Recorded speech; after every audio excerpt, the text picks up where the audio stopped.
Buenos dias, lectores. Okay, it is after school. I'm talking as though all of you have seen my Instagram video. I made an Instagram video this morning at 6 a.m. saying that I was watching the first two episodes of Percy Jackson with my kids. It was superhero day, which is why I'm dressed like Spider-Man. Literally, I have a hood that becomes the mask, but we're not getting into that right now. I watched the first two episodes with them. I literally made them do like a kid rundown. What did they like? What didn't they like? How did they go back and forth with that? So I will share some of their thoughts at the end of this, but now I'm going to watch it with you. If you've seen the first two episodes, let me know what you think. You know, what did you like? What did you wish they did differently? I'm going to be very honest. I have the book very fresh in my head. Like, I read it with my kids. We just did a quiz on it today. We talk about a lot of stuff. So I am going to have or be a little more nitpicky about things that are not similar to the books, especially like this is supposed to be the redemption from those awful two movies that they made for the Percy Jackson series. So I know Rick Riordan was a part of this adaptation. I know that it is not going to be exactly like the books because, you know, we already have characters that aren't exactly like the books. He's modernizing some things and he's really like choosing how he wants to play out this story and this tale for modern day audiences, not necessarily for the audience he wrote it for back then. But I am so excited. Let's get into it. And hopefully I'm going to have this up by this weekend, Percy Jackson. Okay. Also, the way episode 2 did not start. Oh, pause. Let me pause. Number one, I gotta put my headphones on. But one of the big things that I said in my Instagram video is that what I was expecting. So this is only a. Hi, Safira. My dog just busted into my room. This is only a 8 episode season. So there's only 8 episodes to tell this story. With that being said, I expect episode 1 and 2 to really get through most of the first part of the book. So in my Instagram story, I said that I expected the first episode to get us to Camp Half-Blood, right? So usually, like, I think Percy was at his academy for like a couple of months. I don't expect it to take a couple of months. I was right about that. I also said that I expected the end of episode 2 to include the capture the flag game, which it was. And after the capture the flag game is when Percy gets claimed by Poseidon. And I expected that us to get most of that out of the way in these first 2 episodes, which did happen. I will say it's a much longer period of time in the book. And we'll kind of get into that because some of my kids and I, there were certain parts that it actually really bothered them that they didn't drag it out more, because one of the best parts about the Percy Jackson book is that the battle scenes feel really intense. And one of the things that we went back and forth about, if we didn't know if they hit the mark on that, was that because they sped up the time frame, some of those really major fights got sped up. And we didn't know if it felt as impactful. So we'll get into that when we get there. But all of those points and those things that I expected did happen when I was watching it with my kids. Ooh, I love this opening. I'm going to let it play and then I'll talk. Painful, nasty ways. If you think you might be one of us, my advice is turn away while you still can. So this is directly from the book. And they'll come for you. So those lines are directly from the book, like direct quotes. That's how Percy opens up. If you think you're a half-blood, close this book. So my kids were flipping out when they heard it. They're like, oh my God, the opening. And that's how I felt too. Like the hype was great. There were also some like cool Easter eggs to other books. It's going to come up and we'll talk about it. One thing I will say about this book is like nobody ever made Percy feel crazy in the other one. So it was kind of interesting the perspective they took where like a psychologist kind of tried to break down for him what he was witnessing. Because that obviously wasn't a big thing at the time when these first came out, like talking about psychology. So it was interesting to see that difference. Let's go, let's go, let's go. Okay, so the Black Pegasus is like a little nod to Blackjack in book 2. See? So the psychologist is telling him it's all in his head. You just have an active imagination. Da da da da. I think that's a really cool change because that's not really what happened in the book. It was just that like people would be like something's wrong with him. He's mental, he's this, he's whatever. So I like that little like subtle change that goes with modern day. If you're concerned about your child, you would send them to a psychologist. It's not a thing you want to be saying to anyone. Hmm. So I didn't. And So my kids thought that was the Stymphalian bulls, but I don't think so. Like I was told Hephaestus makes these metal bulls. we had Oh, a lot in love common. Grover's casting. Ooh, so rude. I And not love just Grover's because we were casting. at the bottom of the food chain. Hmm. And you know what? It felt good to talk about these things with Grover. It I almost love felt that. like they were imaginary. Weird, Hmm. but harmless. The Minotaur in his underwear. The way my kids screamed when they zoomed in on his underwear is wild. It's very good, like, kid humor in this. They are not fantasies. I will say my kids really went back and forth on Chiron's casting, Truest and deepest parts of but I yourself. don't necessarily think the casting is bad. I just think the CGI is not up to par later, and you'll see what I mean. Gods, the monsters, the heroes you see here in this room are reminders of what we are capable of. Love a good teacher, especially a black teacher. We rock. And describe it. Not just how it Such a looks, good depiction of dyslexia. but Um, how it makes it, you it feel. does really feel and look like that. Like there are applications to show teachers what dyslexia looks like for your students, and that is very true. It really is. Perseus with Medusa's head, which is some nice little foreshadowing for him later on in the book. This is very weird. There's like some moment that comes up. I'll leave it. Oh, this. The way that this was shot is weird to me. Is that why I named me after him? Like, do you see how long we don't see Percy's mom's face? Because he killed. It's very weird to me that we don't see Percy's mom's face for this long, and I thought we weren't going to see her face, and I was like, what is this directorial choice? Like, it felt like the old Powerpuff Girls, like, we cut off the head, and you don't need to see it. I named you after him because when he was a very little boy, he and his mother were placed in a wooden chest and cast out into the sea by a very angry king. Alone, This reasoning is quite interesting. his mother Um, would whisper in his I ear, love this part. "Hold fast, Percy. Brave the storm that was made to break us from here, unbreakable, as long as we have each other." So it's very interesting to hear Sally say this because, like, for her, or all she's ever told Percy is that she named him after Perseus because the hero Perseus had a happy ending, and all she ever wanted was for Percy to have a happy ending. So that feels good that they went into more detail with maybe some of the specifics of the story and what that represented for her because she always knew that she was going to raise Percy by herself with the way that demigods go. Percy's special. Ew, Nancy Bobo Fett. It's like his last name's like a monkey's butt. Pay them no mind. You're ready for Mr. this. Bruner saying pay them no mind, but he was just being like bullied by a teacher. Go speak to your colleague, please. Especially because Mr. Bruner at this time thinks that she is what's it called? Hang on, Mrs. lad. Dodds is He's a a mighty fury. She thinks that he's a fury. He thinks that she's a fury, which is why he gives him the pen. So like go kill your colleague. Don't leave me to do your work. Please go mess her up. Experts explore the thought about what drives that kind of bullying. Childhood trauma, feelings of inadequacy. Look, I think for Nancy's issues. I'm just getting tired It's of kind of being interesting for validated. Grover to be talking about the psychological aspect because the satyrs have emotional intelligence is one of their He's really good powers. about I was talking thinking to. more like So that's throwing Nancy interesting. in the nearest dumpster. Oh, no. There's one thing I know about bullies is that you should never, ever stand up to them. Wrong. Incorrect. As a teacher, that is the incorrect advice. No. And one of the best parts is like Percy's character always fights bullies. Like he does not allow others to do the wrong thing. She just threw a sandwich at his face.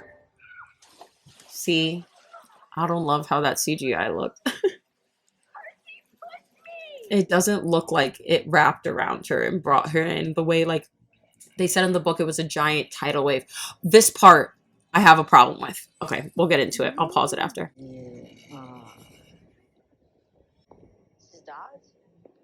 You okay? So this is supposed to be a major battle scene. Like, my kids and I were so excited for this battle, and it's not even a battle. Like, look at her slowly walking up to him. It's creepy, but it's not this whole adrenaline filling moment. Like, he just laid there. And then she turned to dust and da da da da. Okay, I'm gonna pause real quick. Okay, so in the original book, the scene with Mrs. Dodds is so chilling because you don't know there's anything wrong with her yet, right? So she calls Percy. Percy doesn't know anything is wrong with her, and she kind of like lures him into the museum. So she knows where all the other kids are, and she knows that the other kids, if she does it in front of them, can see some sort of act of violence. They just don't know like what that act is because the mist, like, wouldn't allow them to see her monster form, but it would allow them to know that like something weird is going on. So she purposely brings him to a secluded part of the museum, and it's like this tension builds where you're like, this is weird because she's so much faster than Percy. You know, he turns around to look for Grover, turns back, and she's already up the steps. So you know something's wrong and you're anticipating something to be wrong, but you don't know what it is until she just transforms and attacks him.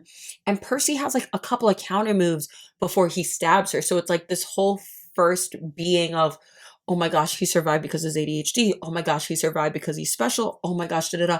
It's like the introduction for you to what is happening with Percy and what being a demigod and a half-blood really means. So it feels like some of that steam was taken away in the way that this was shot. I think this was one of those moments that they needed to slow down and let this battle scene play out. This did not have to be this rushed. I think that they let this battle scene not play out so that there was more time for when they were on their way to Camp Half-Blood for the Minotaur and all that stuff. But that didn't really pay off either. Like, my kids had a lot of complaints about that battle. I had a lot of complaints about that battle. So I don't know what the directorial decision is to seemingly not have the TV show be as violent as the books. And it's not even violence in this way of like blood and guts, etc. Like, people disintegrate. So it feels like this like mystical kind of violence that doesn't really feel, because again, like, half-bloods don't hurt humans and they don't have weapons that can hurt humans. Like Anaclumos, his pen cannot hurt human beings. So there's no bloods, there's no guts, there's no gore. So I wish that they actually just allowed it to be as frightening as it really was as Rick Riordan originally wrote it. Personally, that's just me. And my kids agree. I'm just saying they were very excited for those battle scenes that did not come. Yeah, like it's nothing happened. Give him some room, please. I think he just like passed out. Mrs. Dodds. Everyone go back to your Ugh, business. Nancy, All right, Percy go doesn't- cry somewhere else. Not even your friends believe you. Like, please, you should have gotten shoved. I wish he did shove you. Coming from a teacher, okay, you deserved that. Percy, You whipped somebody in the face with a sandwich. all right, class, let's move along. I like that Grover's not convincing. In the book, he's not convincing either. Percy's like, he's twitching. He doesn't even believe that there's no Mrs. Dodds. Like, he calls him out so quick. Mr. Jackson, a number of your classmates saw you and Mr. Underwood arguing with Miss Bobafoot about it. I pushed her. Other than, Well, he didn't push her, but I wanted to I push didn't her. touch Nancy. That's where I'm at. Not inaccurate. I'm just saying he's not lying. I didn't touch Nancy is accurate. You know what he should have said? He should have said that she backed up and she tripped over into the fountain. That they had a confrontation and he said something to her and she tripped into the fountain. That's what they should have said. Oh, this part, Grover. Yes. I do. So in the book, Grover fiercely defends Percy. Grover actually takes the blame for this in the Percy book. had told me earlier in the day that he wanted to get back at Nancy for all she'd done to us. Go. He Mm-hmm. wasn't being truthful about what happened. This at is the a time. huge change. Excuse me. Are you saying you saw Mr. Jackson assault Miss Bobo? Also in schools, we separate kids when we ask questions. We don't put them together. Yes. Mm. At this point, my classroom was yelling. They were so mad. They're like, Grover, you snitch, you traitor. And so then we got into, I was like, well, why would Grover do that? And so the intention is Grover's trying to keep Percy safe. He needs him out of Yancey Academy because he's being targeted by the monsters. And once you're attacked by a monster, more come. But in the book, Grover didn't have to do it that way. So they were like, you know, they're making Grover into like a traitor, or where he's willing to hurt Percy to keep him safe. Whereas in the book, Grover is not willing to compromise Percy's knowledge and safety or knowledge and like mental well-being for safety. He's very honest with him. He's very upfront when he can be, or he'll just like omit what he needs to, but he's not willing to do things to harm Percy to keep him safe. You are special. Mm. So much more so than you know. I'm getting thrown out of school right now, Chiron. Like, yeah, I don't please leave me need alone. more stories about how special I don't realize I am. Yeah. This is my ride. I'm going home. Well, especially when you don't feel special. Also, Percy gets home in the book on a bus or a train or something that breaks down, and he sees the fates and they cut a thread of life, which like is not at all relevant in the first book, but it is relevant in the final book. So them taking that out is kind of interesting, but also makes sense because it's not going to come to fruition in the first book. So what's the point of putting it in this first part? Oh my God, I hate this. Hello, Percy. Hey, Eddie. Sorry about that. I'm walking out. You're walking in. I should be apologizing to you. Dang. He's like, I'm sorry for who you live with. I will say, so Smelly Gabe, who is Percy's mom's husband, is brutal in the books. He's an alcoholic. He's a gambler. He calls Percy names that are not acceptable now. It wasn't acceptable then, but he calls him slurs. That's what he said. Said you got kicked out. They called Mom. But so like this interaction isn't clearly aggressive. It's just like Gabe being like a weirdo. Whereas in the book, it is clear that Gabe is violent in some capacities. Like he's physical with Percy. And then by the end of the book, we learn that he has been physical with Percy's mom, that he is that she's essentially going through DV, not just verbally but physically. So I don't know where they're going with Gabe as a character, because Gabe right now is not really that aggressive. He's just like an annoying talker. He seems like quirky more than aggressive. Wow. I don't know. My kids didn't believe that he was scary. They felt scared and uncomfortable with Gabe when they read the book. And I don't know if it's that they're choosing not to portray that anymore. My kids thought this was so weird. They're like, she wants to feel the water. Maybe she's trying to feel Poseidon. One of my kids was like, she's grounding her energy. I tried this, and you know how hard I've been trying. But I don't know what she's doing. I don't know why she's sitting out the window, listening to Olivia Rodrigo, letting the rain pour down on her. I think it's more her trying to cope, knowing that there's a monster attack that happened. All that matters is that you're here, okay? And Very sweet and loving, time. especially because she knows. Up, you're welcome home again. My kids screamed about the blue jelly beans. If you know, you know. Mr. Bruner called me too. He told me about Grover. Do you want to talk about it? See, they make this divide with Percy and Grover, by Grover betraying him. Whereas like the reason Percy and Grover had a little bit of a divide before is that Percy found out that Grover was keeping from him that Mrs. Dodds was real, not that like he was directly like sacrificing him in front of a bunch of adults. You know what I mean? It's not how it went. I'm scared. Gabe? I can't.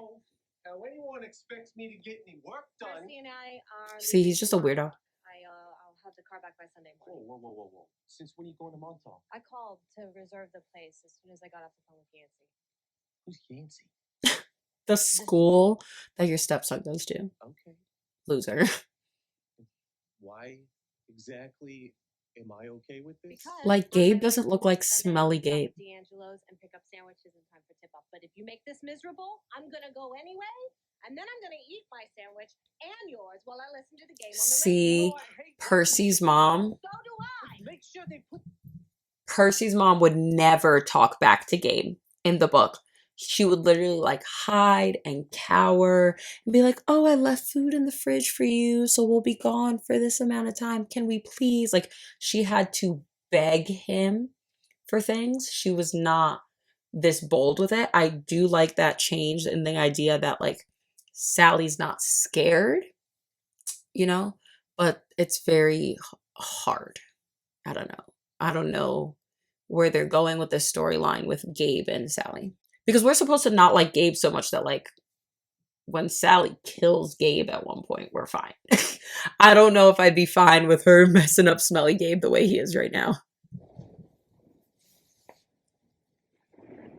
The dreams. So the dreams are really important in the book, and they have a lot of symbolism to like old Greek stories and all this stuff, but not so much in here. Just kind of like a light. so scared. Ew, don't be calling me mean things. Run away, little hero, before you get hurt. Yeah, I don't know. It was a symbolism of Zeus and Poseidon fighting in the original stories. That's what the dreams always went back to. On three? They do a really good job developing their mother-son relationship. Like, their relationship feels very authentic the way that it did in the book. It really, really does. All the good marshmallows ones don't burn so easy. I don't think it was ever the marshmallows' fault. I wasn't paying attention. That's hard. When kids start internalizing things like that, and even those little things, it's like, it's not the marshmallows, it's my fault. Like, I'm not good enough to even roast marshmallows, is essentially what he's saying with that comment, which is so untrue. It's just how he feels. I'm used to feeling weird. I'm used to the world feeling weird to me. Like a puzzle with half the wrong pieces. A lot of kids with ADHD and dyslexia explain the world that way. So I like how they're doing parallels towards like real mental health things that Percy has been diagnosed with, because we know Percy has been diagnosed dyslexic and ADHD. It hasn't felt So like daydreaming. It's felt it's still very relatable to people within that scope and those diagnoses. At least with kids that I've worked with who have explained similar things. What did she say? Ooh, she let it slip. How did you know it was a she? Yeah, go ahead, Mom, explain it. Also, I will say, as a teacher, and this is not like parenting advice for anybody because I myself do not have children. I am an aunt. I am a teacher. I have the max I've taken care of is like 25 kids in a sitting. You know, I have my degree in this, whatever. When children do not know their diagnoses and things are not going well for them, like when your child has autism or ADHD or dyslexia or any kind of reading or learning disability, when they are trying to work and they put in so much effort, if not more effort than other children to achieve the same things, and things are not going well, things are not going to completion, they are still not able to achieve the work, the goal, the expectation. When they don't know about their diagnoses, they internalize that so hard that it is just them. Like they are not good enough. They are not right for this world. They are not whatever. Whereas kids who know their diagnosis and understand the modifications for how to get to that place are much less likely to be like, I'm defective. Something's wrong with me. And that's not me saying, like, no child who's neurodivergent, no person who's neurodivergent or disabled in any way has anything wrong with them. You just have a different way of achieving the same goal. And so when you don't know that you need a different way to achieve the same goal, or you don't know the options that you have, it feels very personal and very like, what is my issue? Why am I not good enough? And that is not true, and that is not the case. But I just always want to put it out there. Like, if you ever question, like, oh, I don't know if I want to tell my child this because I don't want them to feel this way, I don't want them to use it as an excuse. It is empowering the more information you have about yourself. The more information you have about yourself, the more you know about yourself, the less ashamed you feel about yourself, the more you're able to advocate for yourself and achieve and hold onto the same tools as everyone else, because now you know what you need rather than you guessing for the right answer, hoping that you'll one day be what others consider or have the same track as others. Your track is just different. And that's okay, because honestly, most people's track is different. Most people aren't going to follow that same like yellow brick road path, but you're going to take a different path and you're still going to get to the same place. So when you know that, when you know your path is just going to look different, you judge yourself a lot less for having to be on that different path. Just want to put that out there as a teacher. How did you know about that thing I We saw? come to this place every year because this is the place I met your father. Also, Percy knew that. Like, Percy was very aware that they go to the cabin because this was their spot. I find it interesting that Sally hasn't talked about his dad. Like, that's an interesting change. Because Percy never felt, A long time ago, not that he never felt abandoned, but he knew about his father because his mother would talk about him. here, ice, And he would ask her, like, tell me about how you met dad, because it would feel good for him. noble. From the moment I first saw him, I knew that I will say this change surprised me. I had never met a man like him before. Any man I had ever met before, because he wasn't a man at all. He was a god. We screamed. We were like, did she just tell him he's a half-blood? Because she's not the one to dish out this information. It happens after the Minotaur fight, after all this stuff. Like, he wakes up at Camp Half-Blood freaked out. Percy. Him being like, you love Jesus? Is so funny. That I have told you about Greek gods and heroes and monsters, they are real. True. In those Especially because Rick Riordan has a lot of like symbolism towards like Jesus and the Rising and the Chosen One and da within Percy Jackson. So it's really funny for them to like flat out just be like, Mom, you fell in love with Jesus? Like, it's just weird, but it was good. It was a good joke. and half-bloods are not safe in the world. Yeah, this was a great way to really push that plot, because Percy spends most of his like first week or so at Camp Half-Blood literally just like processing that information. So to have her be forced to tell him before he has to go to camp allows him to kind of be more accepting of some of that truth. Because like Percy was like, y'all are full of it. Y'all are trying to kidnap me. I'm out. So it's helpful that they made her divulge that information now. Crazy. Okay, I'm not Yeah. a god. There is something wrong with my brain. I understand that it's weird. Believe me. We're in get it. denial. I'm What is it? The afraid 5 stages of grief? really big. And Denial now number you're 1. telling me stories like it's gonna make it okay. Yeah, I'm not a he baby. thinks I that know there's she's no physical BSing. He boundaries. thinks I know Kion's there's no such BSing. thing as God. He's like, why are you guys messing with me so hard? Like, why don't you just be truthful? Grover. What is he doing here? I don't want to see him. Wait, Mom, Chill out, Percy. I have Percy is just also, I mean, he's always a little edgy, but Percy feels much edgier in this one. Like, he feels much more like 12-year-old puberty. Life is falling apart. Grover, what? Grover, why is there half a goat in your pants? Half a Do you wanna goat in tell your her pants that? is a weird line. You're early. Some of my kids did not feel that this felt like authentic kid conversation. We'll continue this in the car. Let's go. Whereas they did feel like the book felt like authentic kid, despite it being such an older text, which it's not really that old of a text, but you know what I mean? Like, it's something that we grew up with. Whereas they're 10 and 11 right now. I'm 26. So. Who are you? I'm Grover. I'm your best friend, and What are you? Mm. and I'm your protector. You're my protector? If I hadn't gotten you kicked out of school, you'd have never survived the night. I like that they clarified that quickly. They were like, he's like, I purposely got you kicked out, not as like a vendetta, but because I needed to keep you safe. It was the right thing to do. Coming a mile away, but this time, none of us saw dots coming.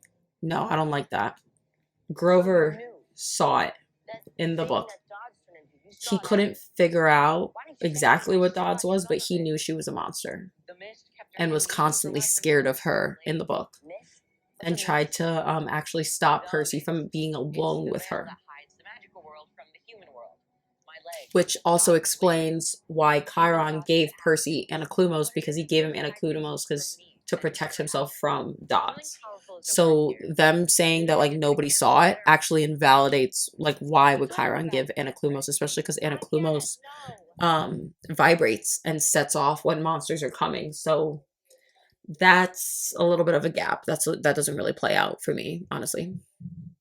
Past the bend up there? Mom, what else haven't we talked about? Everything. What else We've haven't you been told lying me? hard. Also, Percy's mom was a G. She about to try and fight this Minotaur. They never let up. Okay, Dots was just the beginning. He is next. He's Swearing Chill out. The magic cards were training. Everything has been training for what's still ahead of you. What's ahead of me? Boys? Yeah, I'm actually 24. Grover's 24, but he's like a young 24. Like satyrs age much slower. I love him. I'm actually 24. Okay, dude. Okay, look at her yeah. She's decided she's in, I almost like Grand Theft Auto, Fast and Furious. We're just gonna hit the Minotaur with my car. Like, what?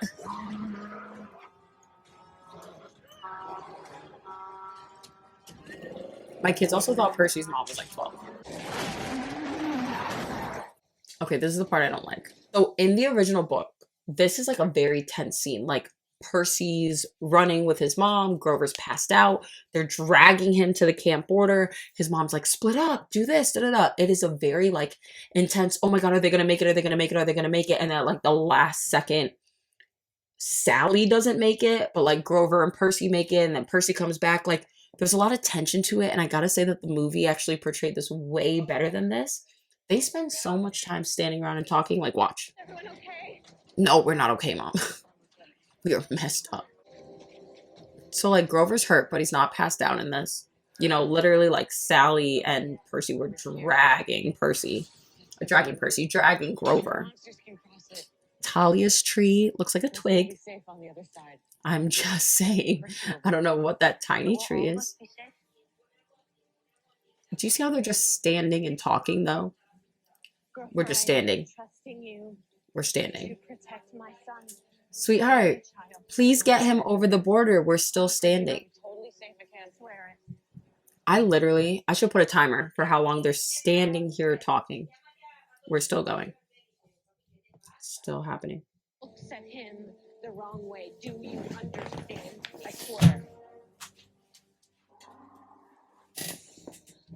Okay, guys, we're hearing him scream. Are we going to move? No, we're going to still stand here and talk. I gotta go now. We're still talking. Go? What do you mean, go? I We're can't talking. go with you. We're still standing in the same spot. She's human. Guys, we should really cross the border.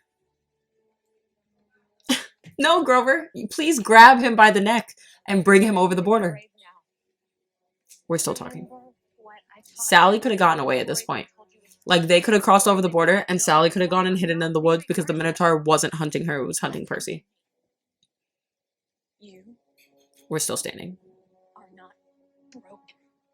Love that line, though. That's legit. And then right here, Perseus. What did Percy's mom say? You are singular. Doesn't make sense to me. I mean, it makes sense because he's the only one who's Poseidon's child, but, like, you know what I mean. You are singular. As a kid, I'd be like, what does that mean? Bear the storm. Brave the storm. Brave the storm. There we go. I do love this callback to the beginning when they were in the museum together. Guys, we're still standing here. The Minotaur was not close to us. We're still standing. He smells hot blood. That's what he's tracking. Yeah. That's right. Little time to get away. Mom, please. And we're still standing here talking. It'll be okay. It's not okay because we're standing here talking. Sally, you could be gone. You would have been far away. He would have been over the border. This is taking forever. I'm sorry. That did not make sense. It really did not. He is huge. I am actually going to time how long they sat there and talked rather than him just crossing the border. Also, why is Grover hurt now? Grover wasn't hurt 5 seconds ago. But now he's limping. See, please move.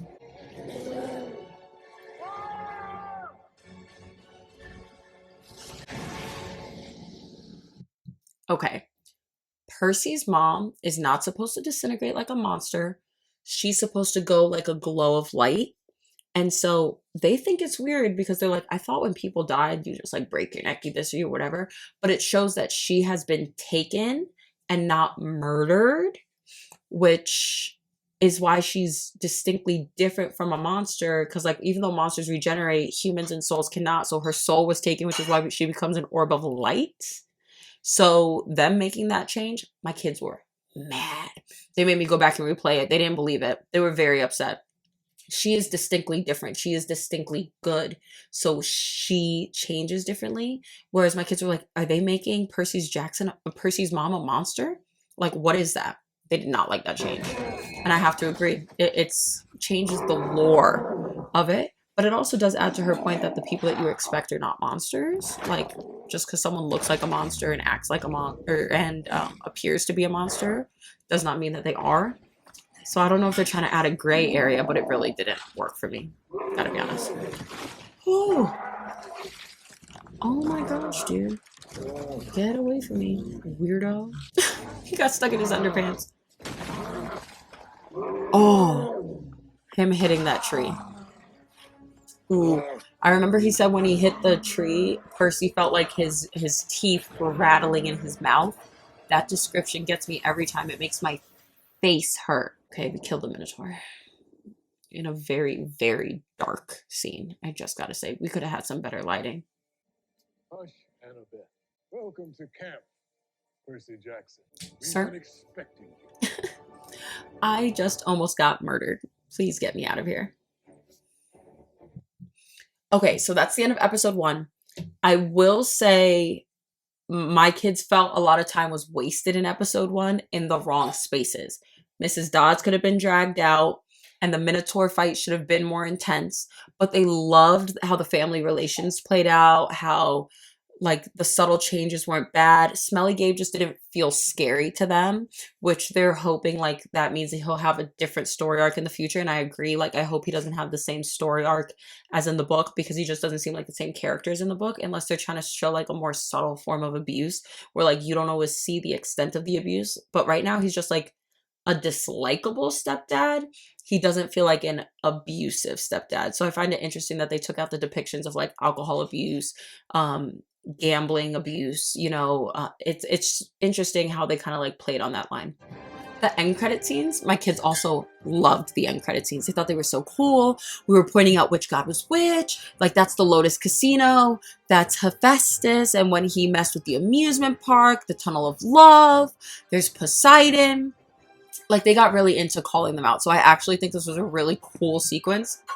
And then they got really excited because they're like, Athena's black and Zeus is black. And there were some characters that they didn't know were going to be people of color. And I teach primarily students of color. So it just felt really good to them. They were just really excited to see that. So yeah, honestly, the first episode was really good. The hype was really good. They were so excited for the second one. They were asking if we could do this every Wednesday. And like the real answer is no. We're not going to be able to watch all of these. We just have a curriculum that doesn't allow that kind of leniency. But it was still really good and it was really fun watching that first episode with them. So let's get into episode 2. Ooh, this also really threw my kids off because at Camp Half-Blood, it doesn't rain. So the magic barrier only allows certain weather in unless like Zeus is really upset, which like became a big deal at one point. But So the rain happening right now just felt weird to them. Also, Annabeth is such a creep. Because, like, she's not even, like, really taking care of him in this one. She's just like, I will be staring over you and looking at you. Whereas, like, she was trying to nurse him back to health. In the other one, she was a really, really good healer. So, her just staring at him talking junk was wild.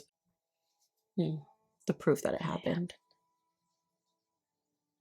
It's a big deal to kill a monster like that. So I wanted everyone to know. Did you see it? I wanted everyone to know is interesting. My mom. I wonder why Grover would I did. feel that way. Everybody just knew because word travels fast at camp. Like, there are a bunch of teenagers. Teenagers gossip.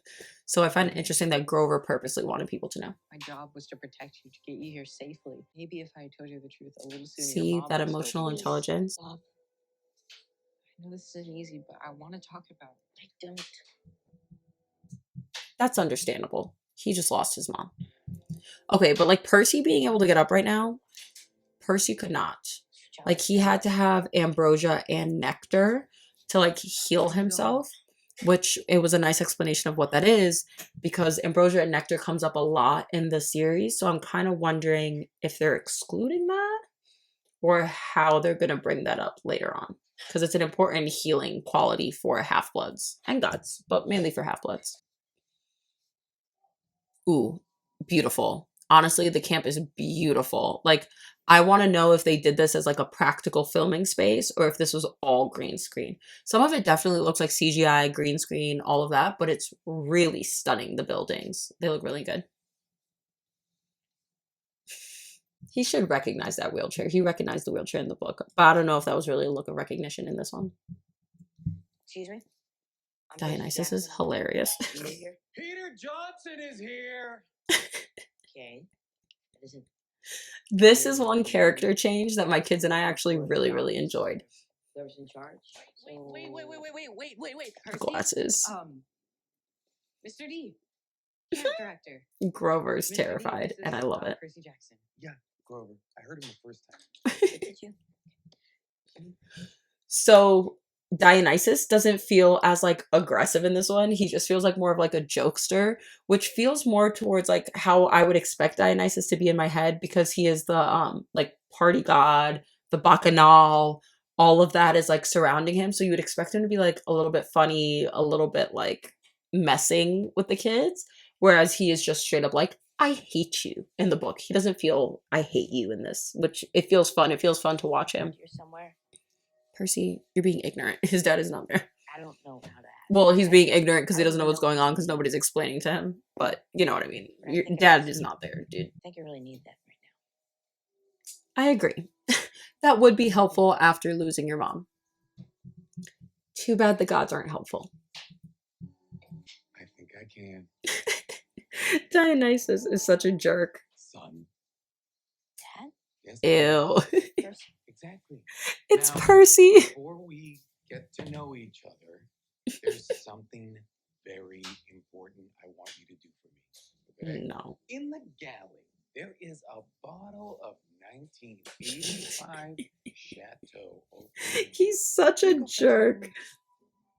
Is that I love that, like, to Percy, he's like, I just lost my mom. Da da da. And he's like, I don't know your name, but I need a drink. If you want to go get me some libations, I'd appreciate it. I'd support you more if I had a drink in me. Like, that's insane. I can't. Also, shout out to Grover for like keeping his mouth shut. Oh, okay.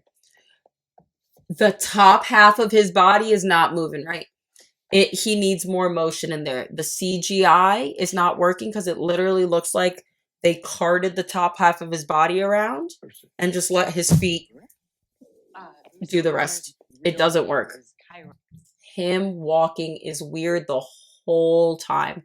They need to fix that. I mean, obviously they can't reshoot, but like, they need more movement in his top.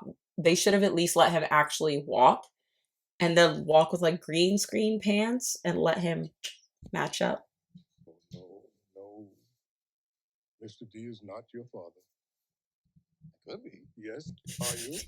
Why must you ruin everything? Dionysus is such a jerk. Mr. D He's like, I know you lost your mama, is but y'all are mortals. You die all the time. Go get me a drink. And that demigods are able to do things for gods that gods are forbidden to do for themselves. Mr. D Love that. was Good taking to know. advantage of that. Like, he's still a jerk, but he's funny enough that it doesn't bother you that he's a jerk. Because, like, that's an awful thing to do to a kid who just lost his parent. But you don't really feel upset about it. This doesn't feel right. What? Success? A lie. Don't overthink it. Yeah, but it's But he's still got that stern look to him that Dionysus needs to have. Because he's God. And he's irrational. And he's this. And he's whatever. So it's a good balance. Much better than in the book. In the book, he was just a lot. And he had a right to be a jerk. Like, he had a backstory that went with it, but it took a lot to get there. Great care was taken to bring you here. Mm-hmm. Great sacrifice. And sword thingy. It's in your pocket. Hopefully that wasn't your only one. Touch your pocket. Check your pocket. Exactly. Oh, I lost it the other night on the hill. Check your pocket. Did you not hear what the horseman said? Unless you surrender it, it will always find its way back to you. That's Imagine different. objects that don't obey the physical laws of the ordinary world. I didn't catch that the first time. Unless you surrender it. So Anaclumos followed Percy because it was his father's sword. So I find it, in the book, he doesn't say unless you surrender it. He says Anaclumos will always come back to you. Just check in your pocket. So I wonder if they're going to make a change where Percy has to surrender Anaclumos. The cabins look so cool. Each cabin is home to the children. It just feels, I love the moss. I love, the look to it is so cool. You haven't been claimed, Percy. Mm-hmm. Well, when do I get claimed? Because the gods Never. design in their own time. Not never, but your father might claim you tomorrow. if Poseidon didn't need him to find the Master Bolt, it would have been never, because then Poseidon would have had to admit to what he did, which I understand that it puts Percy in danger, but like, this is why y'all create villains, because you just abandon children and like their parents die and then you're like, sucks, not my problem. Like, Hermes, god of travelers. Hermes' cabin looks nice, I can't lie. Home to It's both definitely overcrowded, and the unclaimed. but it looks nice. Everyone, Wait a minute. everyone, Yeah. everyone, No, your this attention, is please. not really, this is teacher embarrassment. Like, kids at this age do not like all the spotlight being on them. Whenever he may heal itself in time. The top half of his body is not moving enough. It's really, he's really stiff. They need to fix the CGI on this horse for the other seasons. I do hope they continue this series, even if it's not like perfect or this change and that change, it's still enjoyable to watch, which feels really good. Like, the movies weren't even enjoyable or entertaining to watch. At least these are entertaining. His mom's beans. That's rough.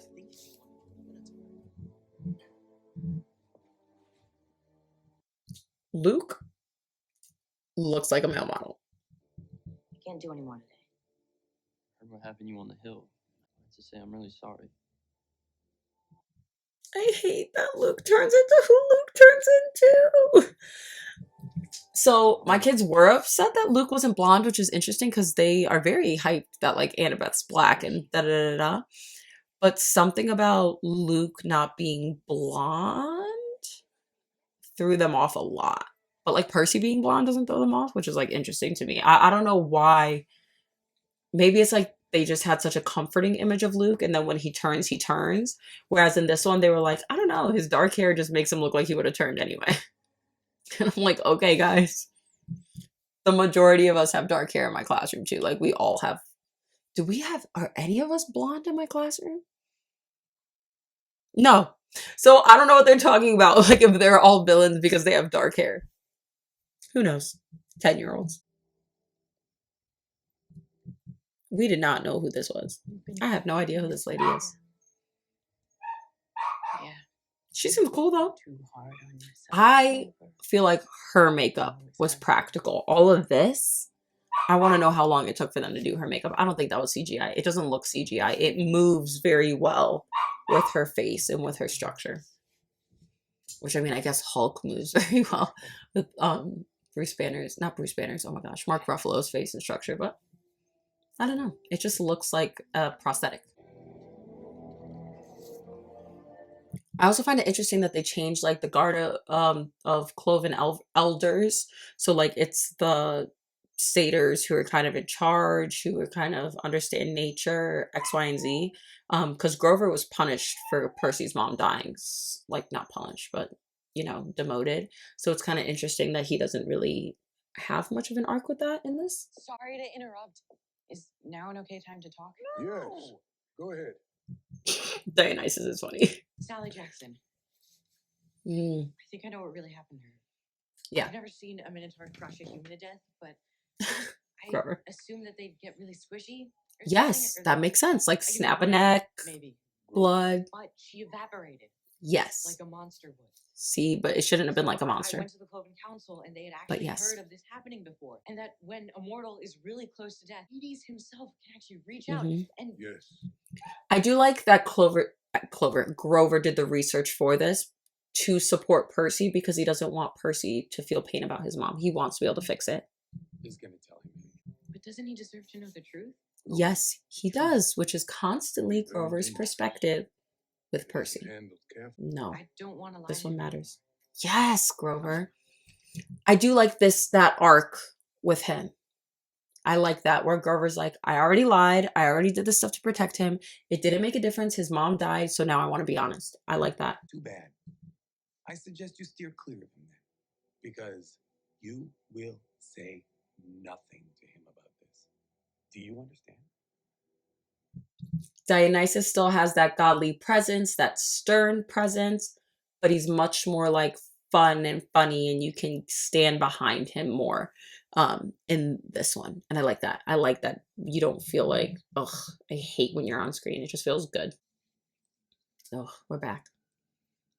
In another dream that is not like the dream that was in the book. And I don't know why they changed the dreams. Because they explain the dreams too. Like it comes out in dialogue. So it just feels so weird why they didn't. Nothing. I know. Dude, this is creepy. Your voice is creepy. What's been taken from you? You want justice. Yes, he does. You're not wrong. You okay? But they definitely pose it scarier. We all have intense recurring nightmares. That's normal here. Awful. That sounds awful. I would hate that. And dyslexia. That means Daydreams, ours ADHD, dyslexia. process reality differently than humans do. For the first time in I your life, like this that is going on. explanation. So you See? also do not know who you're. Am I unclaimed? No. No. Yeah. Hermes is my father. Hmm. That doesn't matter. We're all on the same team here. Why Aw, is that I love okay? how Luke explains things. I don't want him to go bad. Spend too much time trying to figure out why the gods do whatever it is they do. You'll drive yourself crazy. Yeah, Stop worrying about it's that. true. The sooner you can enjoy what this place has.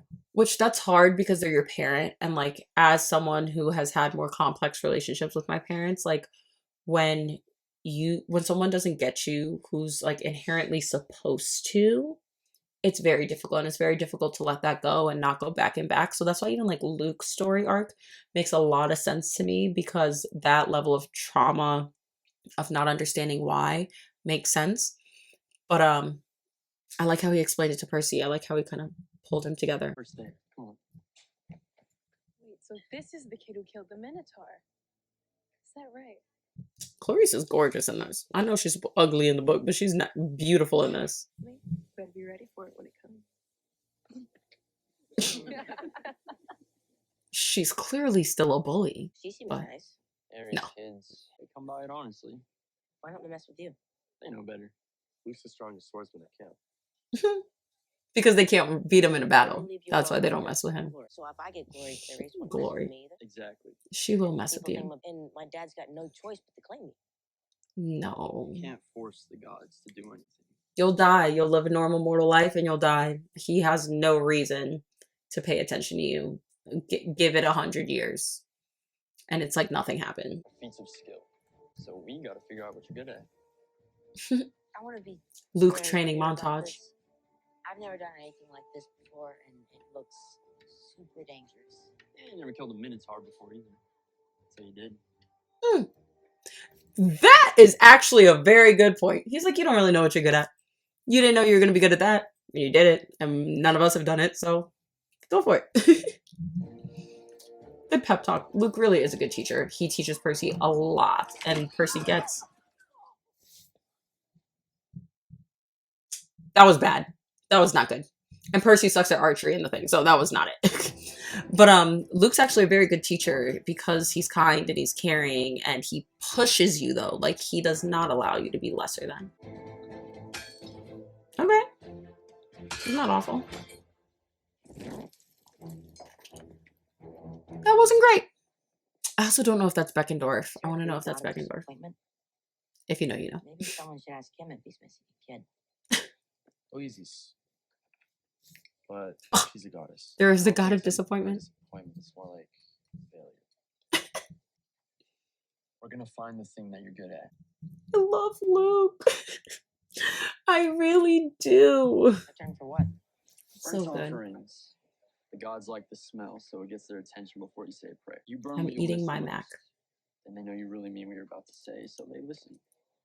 And it's true. At Percy's first burning, he speaks. Well, number one, he says, you know, you wherever you are, but then he gives a toast to his mother. So I like the way that they depict that here, with him actually burning the last thing she gave him and deciding to have a conversation with her rather than this like mystical being that he doesn't really know who it would be. It does feel very authentic to a kid who's lost their mother, who's missing her, who wants I hope you can hear me. a chance to see and connect with her again. Especially when you learn that gods are real, you know, why not speak out to her? Why not hope that somewhere some connection's happening to her? It just feels very loving and authentic to any child who's ever lost anything, or any person who's ever lost anything.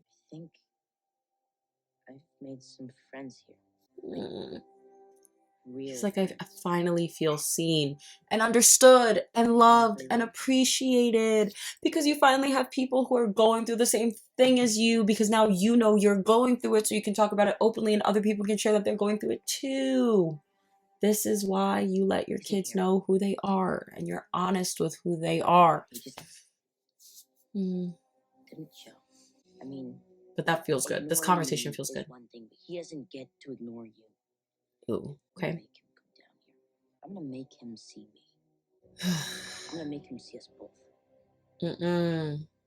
This, my kids literally said, is this Percy's villain arc? Is he... They thought that this was leading up to Percy turning more than Luke.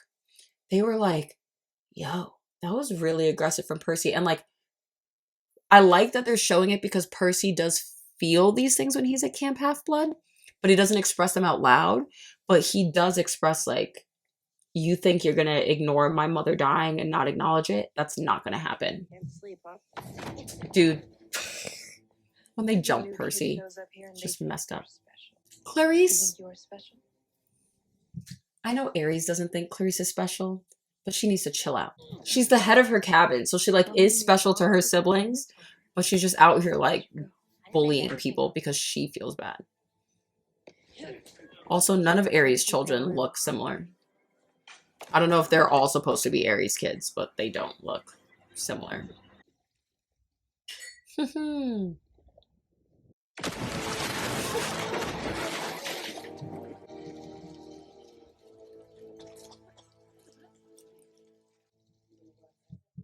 My kids' only complaint about this was that she didn't get drowned with toilet water. And in the original one, she's like coughing up disgusting sewer water. And they're like, we didn't get to see Clarice choke on it. I was like, oh my gosh, guys, chill out. Annabeth's also supposed to be soaked. Wait, I know. And they wanted Annabeth to get soaked. Yeah, but you were there. More just because they think it's funny that there's toilet water everywhere. Yes, I'm Annabeth. Are you stalking me, Annabeth? Yes. Yes. Exactly. She is. She doesn't feel bad about it. Why? Well, I've been waiting to see if something like this would happen. So one of the things that is a change that we really love. So in the book, Annabeth always assumed that Percy was Zeus's son, just because Zeus had already violated the treaty. He cheats, he this, he whatever. Like she was just like, Zeus can't control himself enough to not have another kid. So she always felt that she was waiting for one of Zeus's sons. I like that in this one she sees the steps of what Percy is going through. And so she's testing him because she's observing him and she's seeing what his natural skills are and instantly connects that he's Poseidon's son. She's not behind anyone else. You know, she knows what's going on. She's my little sister. Luke. It's a very sweet way of putting it. They honestly also don't make it seem like Annabeth has a crush on Luke in this one, where she has a crush on Luke in the other one. Her name is Thalia. And what does that mean? Thalia. Forbidden? A long time ago, I still Zeus say and Talia. Hades I'm gonna made their keep children saying become Talia. too powerful, so they made a pact not to father anymore.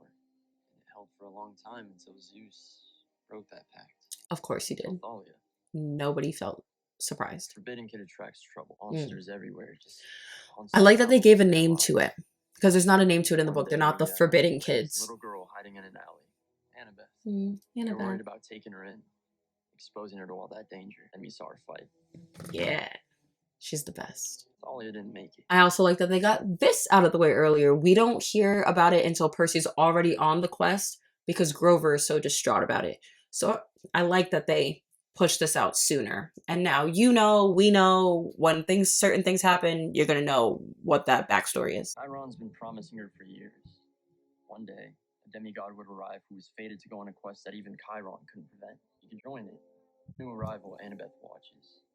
I like it. It feels like very natural dialogue. It doesn't feel like they're just spitting out facts for you to know the facts. It's very natural dialogue and still story progression. Feels good. I like it. Feels authentic. Right. Game begin. This man does not need to be in this jacket all the time. I don't know. Something with Chiron's design is just so off. Shall be the victor. He's stiff. Always there will be I no man. am not trying to keep bringing it up, but it's really uncomfortable, whereas he's such a comforting character in the book. So it throws off his entire vibe. He just feels very off. Every camper It's who okay. is not injured has to play. Let her rip. Prisoners may be Love Luke, I don't even know what my job is. even though that helmet does not fit his I head. don't even need a sword. Let the games begin. Luke looks like Boss Baby in that thing. I'm gonna need a sword. Yeah, you're gonna need the sword. Especially the way Annabeth's about to set you up. Alright, You're gonna need the sword. we have 20 minutes before the second conch and game one. You know what you're doing? Yes, ma'am. I love that Annabeth looks 12. I will say it feels so off that they look their age because they were like 17, 18 in the original one. So not the original one, the live action, whatever that they made, the movie that they made. So seeing Annabeth look so small, because she is small, like in the thing, she's tiny. So it's just jarring to be like, oh, she's a kid. These are kids. Okay, cool.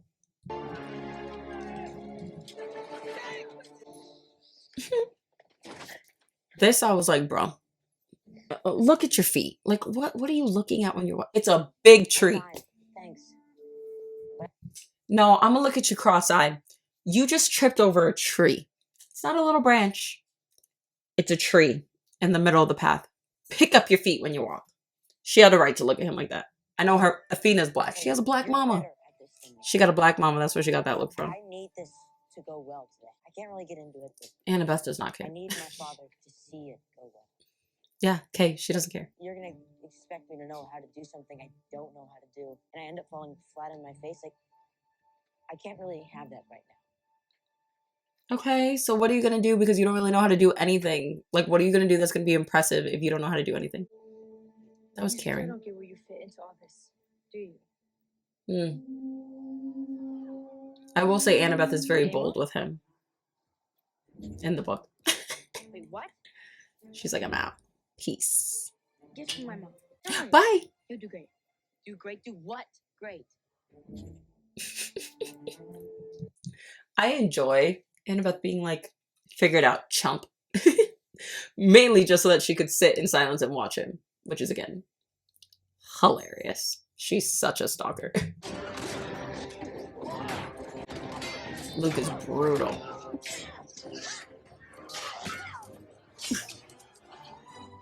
Best swordsman. I like how they showed that off. That was good. Annabeth's got a plan.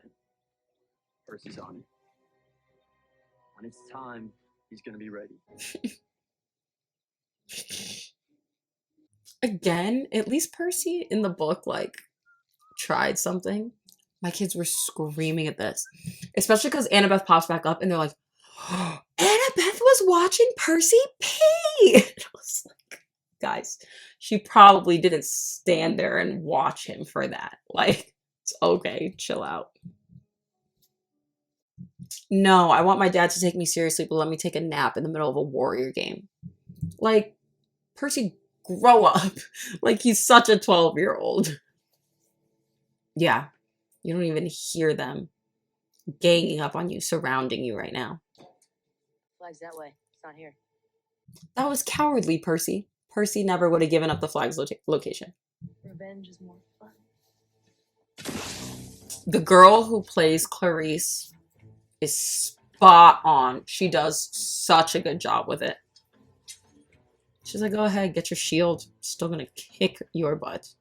No maiming. It's like the one rule. She doesn't care. I guess I'll lose dessert privileges for a while. I'll live. She's gorgeous, but terrifying. All of my kids said Clarice they felt was the best cast character because you feel the intensity from her. Her battles, her moments feel true. Only thing that they should have done better is that, like, Percy's getting electrocuted right now. That spear, he should be, like, getting numb in his limbs. Believe it or not. I just want you to admit you're a fraud. It'd make me. This is a weird storyline, though. I don't understand why she keeps bringing up, like, this fraud thing. He did kill the Minotaur. He did whatever. What she wants is to prove that he's weak and he was lucky that one time. That he's not really as skilled as Annabeth is making him out to be because Annabeth is seeing him as this, like, the chosen one. And Clarice doesn't like the idea that he's the chosen one because she feels he has not earned that position of the chosen one. Because, again, Clarice is neglected too. All of these are like neglected children. She does really enjoy messing him up though. So, very accurate. Her portrayal is so good. Oof. That spear under the arm. Okay, Percy just miraculously getting good though.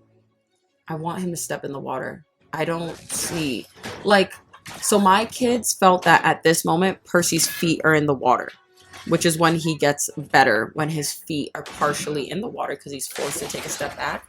He's not in the water there. Ooh, the scream.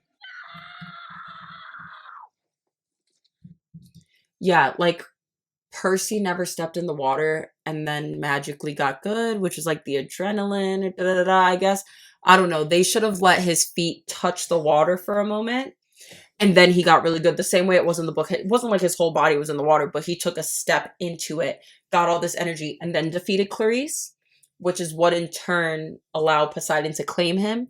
In this, there's none of that connection to the water for his big reveal. Were you here the whole time? Yes. You were here Yes. the whole time and you didn't help me? No. Yes. Why? I love Annabeth. Because she's really like that in the book, where she's like, because I'm observing you. I'm sorry. Annabeth, you could have explained that better. Yeah, you really could have explained that better. Again, this intelligence from her.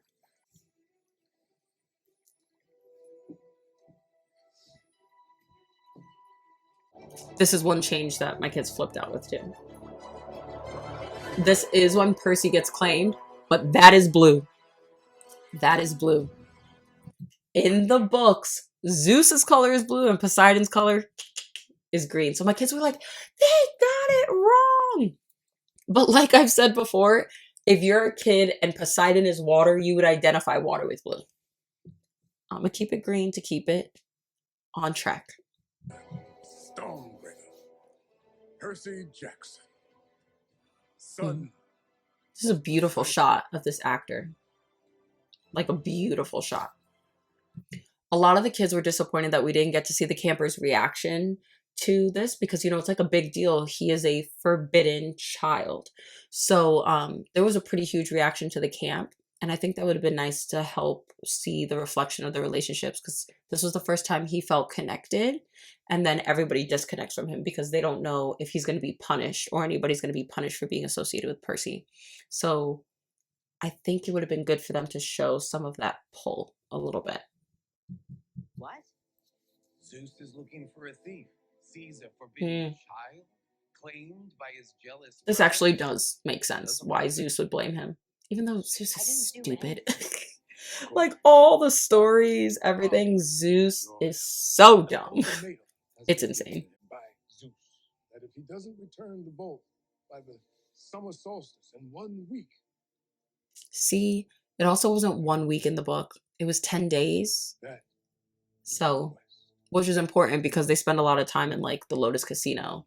So, Leave for where? Again, if you know, you know. Is king on Olympus, and Poseidon has always resented it, but there is a third. It's interesting that they display it that way because he doesn't really seem that resentful. Because he has way more. He has 70% of the world with water. In the underworld. I know it sounds daunting, but you won't be alone. The quest is always undertaken by 3. Great. Good luck finding those guys, because it ain't gonna be me. Poseidon. I do find this interesting. Is his Poseidon Percy didn't necessarily want the quest. My entire life. You are his son. I am Sally Jackson's son. Who's Yes. Sally Jackson? Dionysus. She's the one who cared enough to call herself my Yes. mother. One of the things that I don't like about this is that in the book, the reason Percy was so willing to accept the quest is because to him, if I'm going to the underworld, I'm getting my mom. He didn't accept the quest for his dad ever, but he made the connection himself about the underworld. Whereas in this one, Grover? Sally Jackson is alive. exactly. Grover has to make the connection for him in this one. Grover. Your mother was stolen. Dionysus would have punished Grover for this in the book. There's no way Grover would have done this in the book. In the underworld. So they kind of like restore Grover's character by him being honest with Percy, by him being truthful, by him encouraging him. But it doesn't make Percy come off as intelligent as he does in the book, where he is angry and entitled and he feels emboldened, but he's very clear that his goal is his mother and he doesn't really care what happens with his dad. He just needs to get to the underworld to get to her. So there are some things that while they do support Grover as a character, they don't support Percy as a character and to who he originally is. But they do a good job of then showing Percy's anger in those other ways that honestly are like bone chilling. That conversation with him and the jelly beans was just like, oh, like it really hits you differently. So if you are someone who has read the books, tell me what you think. If you're someone who's just watching this for the first time, how was it for you? Honestly, there are just like a few errors for me that kind of threw me off. And it's again, just the speed of the battles. But overall, we had so much fun watching this. Like my kids and I both rated it like a 4 out of 5. There were some changes that didn't hit with us, but once you like really see the characters and let them sink into you, they do work so well in this storyline that it's still entertaining to watch. It's beautiful cinematography. It still has you engaged and just questioning and ready to go and excited to see how the story is going to continue. So I am so excited. I am definitely going to be reviewing these every Wednesdays. I'm going to hope to get them out every Saturday. You always got to check with copyright, and whenever I really do have time with filming and all these things, I am going to be on vacation from the 22nd to the 1st, and I'm not going to be home. So I'm just not going to have my filming equipment in the same way that I always do. So this isn't really going to be a production the way that it is. But overall, I am still so excited to see this. I'll combine those 2 episodes for the week that I get back after New Year's so that maybe I'll do them in 2. So every 2 weeks they'll come out. But let me know, do you want 1 episode drop a week or do you want 2? What are your favorite characters? What scenes are you most excited to see? I do still think they're going to keep all the main major battles that were cut out in the movie. And I'm excited and I hope that they play out a little more. I hope they start to feel more intense again and as like heart-wrenching as they did in the book. Especially the book uses a lot of pages to get there. So I don't expect it to be so drawn out, but I would still like that same intense feeling. I feel like you could still have an intense battle in a shorter period of time. But it was so good watching this with you. I can't wait to see the next one, and I will see you next time, lectores. Bye.